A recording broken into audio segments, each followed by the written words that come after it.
ठीक होना इतना आसान, इतना फास्ट हो सकता है, इतना परमानेंट हो सकता है और इतना सस्ता हो सकता है, फ्री, वो आपको अब पता चलेगा जब ये मिला देंगे। मैं यहाँ बात कर रहा था कि ब्लड ट्रांसफ्यूजन के लिए, कि ब्लड ट्रांसफ्यूजन एक ऑर्गन ट्रांसप्लांट में जो खतरे होते हैं वो सारे खतरे ब्लड ट्रांसफ्यूजन में भी होता है। सबूत आपकी आंखों के सामने है। तो अधिकतर ऐसे बच्चे, उनकी आयु होती है करीब 23-24 साल, उसके बाद मृत्यु हो जाती है। इसलिए नहीं कि वो हेल्दी नहीं है, इसलिए कि ब्लड ट्रांसफ्यूजन का साइड इफेक्ट ही ये है, जिसकी उसको जरूरत कभी थी ही नहीं। समझिए इस बात को।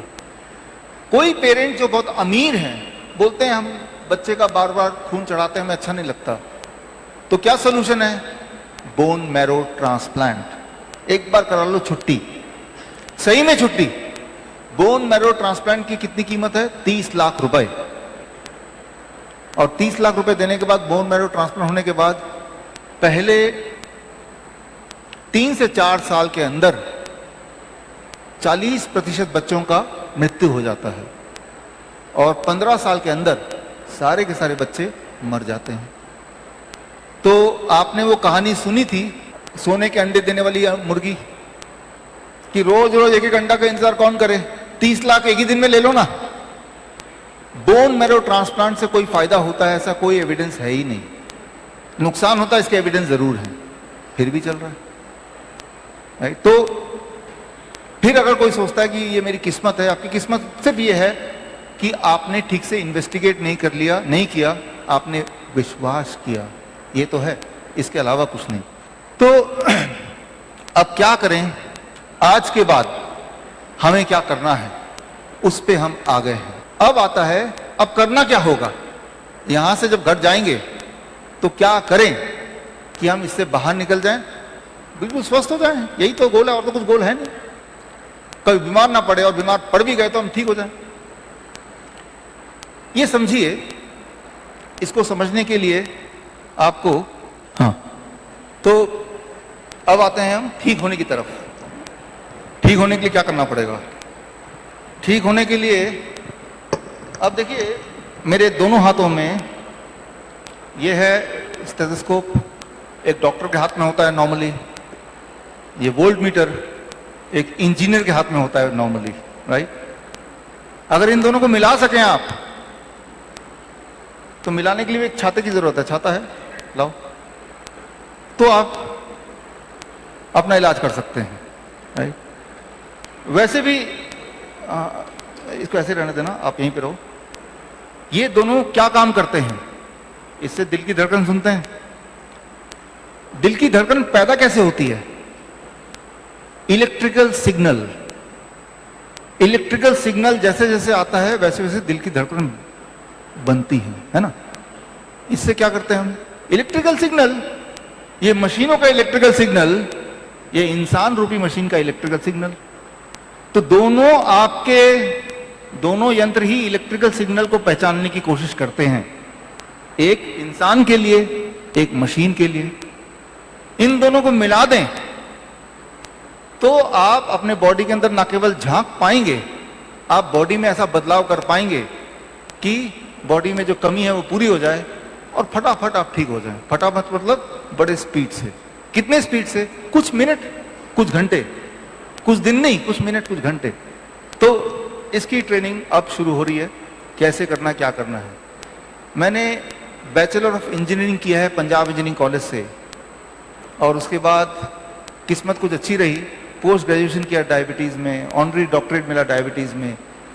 तो इंजीनियरिंग का ज्ञान है और मेडिकल साइंस का भी अंदाज़ा है, दोनों को मिला देंगे तो एक ऐसी साइंस बनेगी। उसके बाद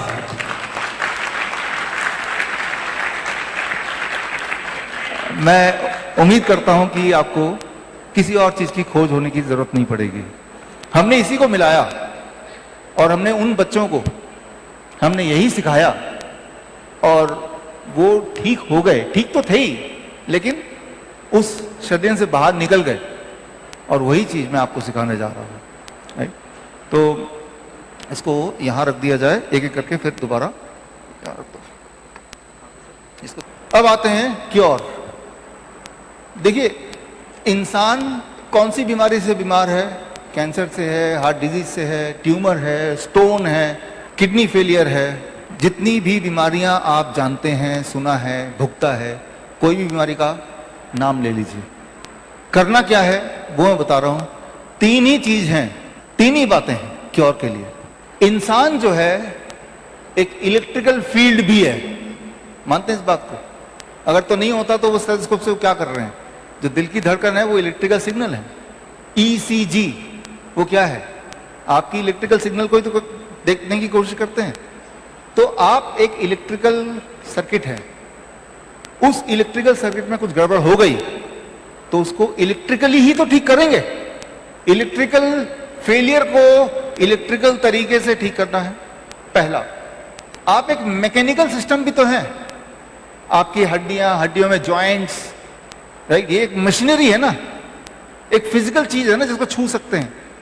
इलेक्ट्रिसिटी को छू सकते हैं आप? नहीं छू सकते। इलेक्ट्रिसिटी को देख सकते हैं आप? नहीं देख सकते।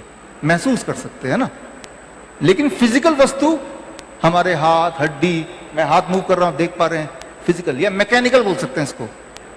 अगर कोई मैकेनिकल फेलियर है उसे इलेक्ट्रिकल पॉइंट ऑफ व्यू से ठीक नहीं कर सकते, मैकेनिकल पॉइंट ऑफ व्यू से ठीक करना पड़ेगा। क्लियर है? तीसरा है केमिकल। आप एक केमिकल, केमिस्ट्री भी तो है आपके बॉडी में। At every moment some chemical changes are happening, मानते हैं इस बात? हार्मोनल बैलेंस बन रहा है, हार्मोन नए बन रहे हैं, पुराने जा रहे हैं, ब्लड नया बन रहा है, पुराना डिस्ट्रॉय हो रहा है। तो ये एक केमिकल केमिस्ट्री भी आपके बॉडी के अंदर है।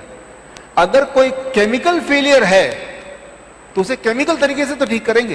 कोई भी इंसान जब बीमार पड़ता है इन्हीं तीनों में से होता है, या तीनों के तीनों का कंट्रीब्यूशन होता है।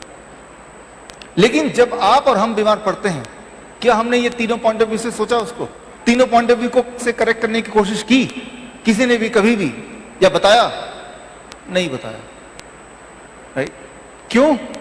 क्योंकि जो डॉक्टर है उसे बायोलॉजी का ज्ञान है, केमिकल का ज्ञान होगा, मैकेनिक्स का ज्ञान होगा, इलेक्ट्रिकल कुछ ज्ञान ही नहीं है। जो इंजीनियर उसे इलेक्ट्रिसिटी का ज्ञान है, लेकिन बॉडी के अंदर केमिस्ट्री क्या है कुछ पता ही नहीं। ये दोनों को मिलाया नहीं गया। अगर मिला दें तो ठीक होना इतना आसान, इतना फास्ट हो सकता है, इतना परमानेंट हो सकता है, और इतना सस्ता हो सकता है, फ्री। वो आपको अब पता चलेगा जब ये मिला देंगे। तो मिलाने की ये शुरुआत करते हैं। It is going to be very very important. आप वो डब्बा यहाँ ले आओ।